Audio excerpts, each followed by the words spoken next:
بسم اللہ الرحمن الرحیم جی، بلو ورلڈ سٹی کے تمام چاہنے والوں کو السلام علیکم۔ میری آپ سب سے درخواست ہے کہ یہ ایک جو ویڈیو شیئر کی ہے اور اردو میں اسپیشلی اس کو ہم ٹرانسلیٹ کر کے شیئر کر رہے ہیں، یہ اپنے تمام اینڈ یوزرز تک یہ ویڈیو پہنچائیں، اپنے ہر کسٹمر تک یہ ویڈیو پہنچائیں، ہر ریئلٹر تک یہ ویڈیو پہنچائیں، کمپنی کے یا گروپ کے الحمدللہ جو 5-6 ہزار ملازمین ہیں وہ سارے اس ویڈیو کو دیکھیں اور ازبر کر لیں۔ یہ ہے بلو ورلڈ سٹی کا انشاءاللہ فیوچر، یہ ہے پاکستان کا فیوچر، یہ ہے ترقی کی وہ منازل جو اس دنیا میں ہم نے اپنے چینی بھائیوں کو ہم سے پہلے ایفرٹ کر کے اچیو کرتے دیکھا ہے، تو یہ پاکستان بھی کر سکتا ہے اس کے نقش قدم پر چل کر۔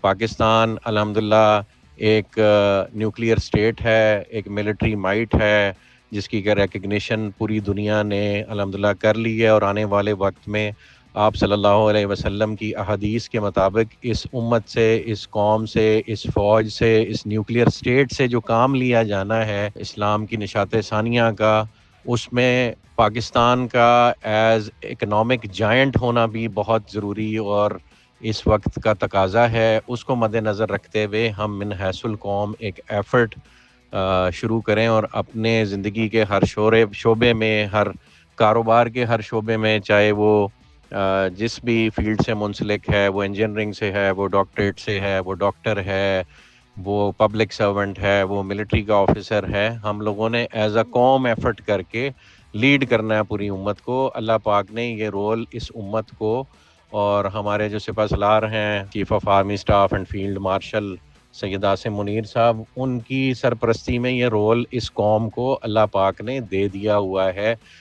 اوپر والی سیٹوں پہ، نیچے والی سیٹوں پہ کوئی بھی ہو، ایز اے امت، ایز اے قوم ہم نے یہ کام کرنا ہے اور مسلمانوں نے سر اٹھا کے جینا ہے، اور جو اسلام کی نشات ثانیہ اور خلافت کا جو پیشن گوئی آپ صلی اللہ علیہ وسلم نے فرمائی ہے وہ آپ لوگوں نے ہی پوری کرنی ہے، اور وہ صرف جنگ و جدل سے نہیں ہونی، وہ معاشی ترقی بھی اتنی ہی امپورٹنٹ ہے جتنا آپ صلی اللہ علیہ وسلم کی احادیث اور قرآن کے احکامات کے مطابق اپنے آپ کو ایک فزیکل پاور بنانا اور پھر دنیا پہ اس کو ثابت کرنا۔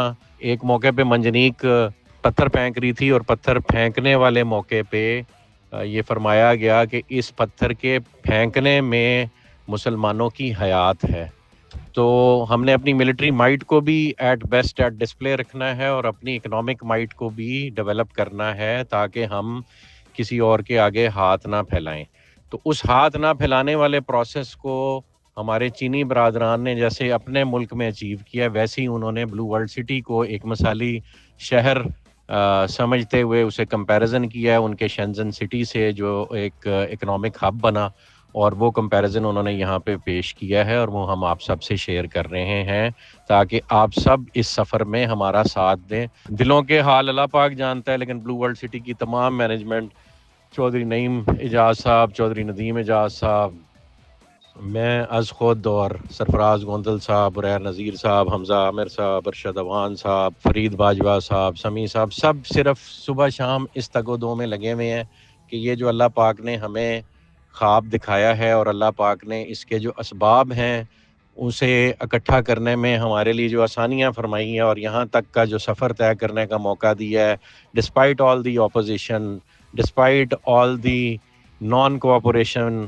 Previously from the corridors of power, لیکن اللہ پاک نے پھر بھی یہاں پہ ہمیں اس حد تک پہنچایا، اس مقام پہ اللہ پاک نے ہمیں رکھا کہ اس وقت راولپنڈی اسلام آباد کا سب سے بڑا آن گراؤنڈ جو رقبہ ہے اور ہاؤسنگ پروجیکٹ ہے وہ الحمدللہ بلو ورلڈ سٹی ہے۔ تو بلو ورلڈ سٹی ہمیشہ سے کہتا آیا ہے کہ ہم ایک شہر بنیں گے، اور شہر بننے کے لیے ضروری ہے کہ ہم ایک اکنامک ہب بھی بنیں، اور اسی لیے ہم نے چائنیز کے ساتھ مل کر یہ ڈریگن مال اور انڈسٹریل پارک کی بنیاد رکھنے کا فیصلہ کیا ہے جو کہ اس اکنامک ہب کی انشاءاللہ بنیاد بنے گا۔ یہ سارا پروسیس اس ویڈیو میں سمجھایا گیا ہے، کائنڈلی صاحب اس کو سنیں اور اس کو ازبر کریں اور پھر ہمارے ساتھ اس جد و جہد میں شریک ہوں۔ جزاک اللہ خیر۔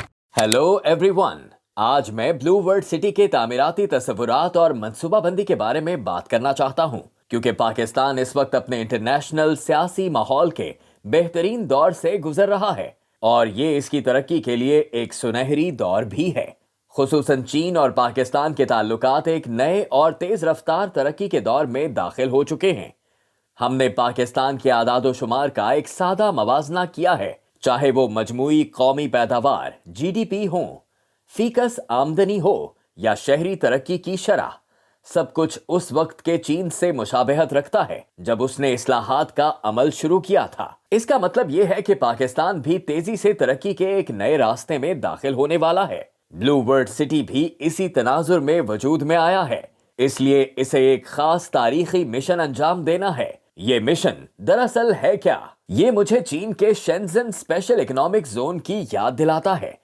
میں شینزن کے ترقیاتی عمل کے بارے میں تفصیل سے بات کرنا چاہتا ہوں۔ ہمیں اس کی کامیابی کے راز جاننے ہیں اور یہ دیکھنا ہے کہ شینزن ہمیں کیسے متاثر کرتا ہے۔ شینزن کی ترقی کے 3 مراحل ہیں۔ پہلا، آغاز کیسے ہوا؟ دوسرا، تبدیلی و توسیع، اور تیسرا، اعلیٰ معیار کی ترقی کی جانب پیش رفت۔ ان میں سے ابتدائی 20 سال سب سے زیادہ مطالعہ کرنے کے قابل ہیں، کیونکہ اس وقت شینزن کی صورتحال بالکل ویسی تھی جیسی آج ہماری ہے۔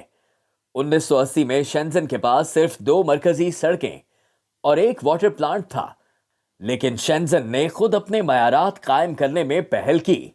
اس نے ماحولیاتی نظام، ٹرانسپورٹ اور شہری راہداریوں اور زمین کے استعمال کو اس طرح منظم کیا کہ کوئی بھی انفرادی منصوبہ شہر کی مجموعی قدر کو نقصان نہ پہنچا سکے۔ بعد میں شینزن نے 3 لیولز پر مشتمل منصوبہ بندی کے نظام کی بنیاد رکھی: ماسٹر پلان، ڈسٹرکٹ پلان اور تفصیلی پلان۔ یہ اس وقت چین میں اپنی نوعیت کا پہلا نظام تھا۔ مزید یہ کہ حکومت کے اندر ایسے ڈپارٹمنٹس قائم کیے گئے جو ان منصوبوں کو عملی طور پر نافذ کرنے کے ذمہ دار تھے۔ اسی بنیاد پر شینزن نے اپنا پہلا ماسٹر پلان تیار کیا۔ اس میں ترقی کے اہداف، سمت، اسکیل اور شہری افعال کو واضح طور پر بیان کیا گیا۔ دلچسپ بات یہ ہے کہ شینزن نے ابتدا میں کلسٹر لیول کے ترقیاتی ماڈل کو اپنایا۔ اس نے مشرق سے مغرب تک 3 بڑی شاہراہوں کے ذریعے مختلف علاقوں کو اس طرح جوڑا جیسے موتیوں کو ایک لڑی میں پرویا جاتا ہے۔ ہر کلسٹر کے درمیان سبز علاقے رکھے گئے جس سے ماحولیاتی توازن برقرار رہا۔ یہ کلسٹر پر مبنی منصوبہ بندی بعد میں مرحلہ وار کنسٹرکشن کو آسان بنانے میں مددگار ثابت ہوئی۔ اس وقت شینزن نے 8 اہم علاقوں کو ترجیحی بنیادوں پر ترقی کے لیے منتخب کیا۔ اس کا اصول تھا، پہلے ایک علاقے کی منصوبہ بندی کرو، ایک کو تعمیر کرو اور ایک کو مکمل کرو۔ دوسرے مرحلے میں شینزن نے وسیع پیمانے پر توسیع اور تبدیلی کا عمل شروع کیا۔ سب سے پہلے اس نے ماسٹر پلان کا دوسرا ورژن تیار کیا۔ اس نے پچھلے 8 اہم علاقوں کو مرکزی نقطہ بنا کر پورے شہر کی ترقی کو آگے بڑھایا۔ مزید اہم بات یہ ہے کہ اس نے ارد گرد کے علاقوں میں 17 ہائی ٹیک صنعتی زونز قائم کیے۔ اس کی صنعتوں نے کپڑے، ٹیکسٹائل اور فرنیچر سے نکل کر بائیو ٹیکنالوجی، انٹرنیٹ اور نیو انرجی کی جانب رخ موڑا۔ اسی اقدام نے ہواوے، ٹینسنٹ اور BYD جیسی عالمی مسابقتی کمپنیوں کو جنم دیا۔ ابتدائی منصوبہ بندی کی بدولت اس وقت تک مرکزی علاقوں کی زمین کی قیمتوں میں زبردست اضافہ ہو چکا تھا۔ شہر کو اپنی ترقی کے لیے مالیاتی اور اکاؤنٹنگ صنعتوں کی بھی ضرورت تھی۔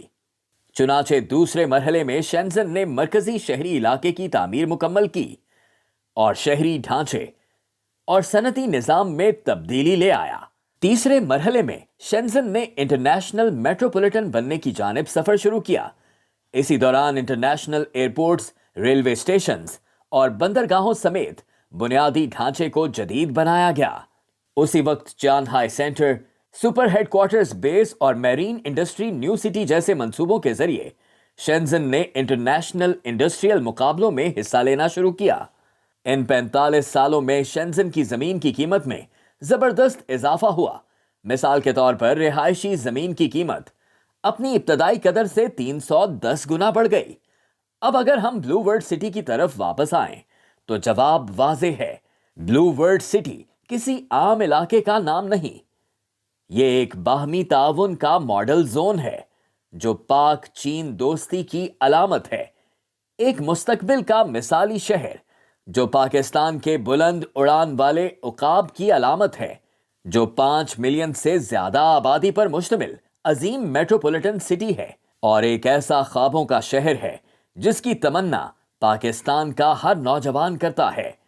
ایسے عظیم تاریخی مشن کے سامنے ہمیں کئی چیلنجز کا سامنا ہو سکتا ہے، مثلاً منصوبہ بندی میں نئے شہر کے تعمیراتی معیارات کیسے طے کیے جائیں، شہر کی شناخت اور پوزیشننگ کیسے متعین کی جائے، اس کے خصوصی فریم ورک کو کس طرح تشکیل دیا جائے اور وسائل کے بہتر اشتراک سے منفرد اقدار کیسے پیدا کی جائیں۔ تعمیر کے مرحلے میں کون سی صنعتیں فروغ پائیں، ترقی کو منظم انداز میں کیسے آگے بڑھایا جائے، ترقی کا ابتدائی محرک کہاں سے آئے گا، کن علاقوں کو پہلے تعمیر کیا جائے اور ان سب کے عملی ممکنات فیزیبلٹی کیا ہوں گے، انتظامات اور عمل درآمد کے لحاظ سے مزید تعمیراتی فنڈز کیسے حاصل کیے جائیں، ہر مرحلے میں کیا اقدامات کیے جائیں اور ان پٹ اور آؤٹ پٹ میں توازن کیسے قائم رکھا جائے۔ آنے والے وقت میں بہت سا کام باقی ہے جس میں کاروباری ڈھانچے کی منصوبہ بندی، صنعتی ترقی کے ماڈل اور فیزیبلٹی کے انالیسز شامل ہیں۔ آخر میں ہم امید کرتے ہیں کہ یہ اسپیشل سٹی اپنے منفرد تعمیراتی معیارات و منصوبہ بندی کو قائم کرے گا جو نیشنل سٹینڈرڈ لیول سے بھی بلند ہوں گے۔ اسی کے ساتھ ایک ڈیجیٹل شہری نظم و نسق پلیٹ فارم کے ذریعے ہم ایک سمارٹ نقشے سے پورے شہر کو منظم کر سکیں گے جس سے انتظامی معیار اور کارکردگی میں غیر معمولی بہتری آئے گی، اور ابھی کا ابتدائی مرحلہ اس پلیٹ فارم کے قیام کے لیے سب سے موزوں وقت ہے۔ جیسا کہ پاکستان کے عظیم شاعر علامہ محمد اقبال رحمۃ اللہ علیہ نے فرمایا، اسلام کوئی یاد نہیں بلکہ ایک دائمی تحریک ہے، اور بلو ورلڈ سٹی دراصل اس شعر کی عملی تصویر ہے۔ ہم امید کرتے ہیں کہ بلو ورلڈ سٹی اپنی ایک نئی معجزاتی راہ خود تراشے گا۔ یہ تھی آج کی میری گفتگو۔ شکریہ۔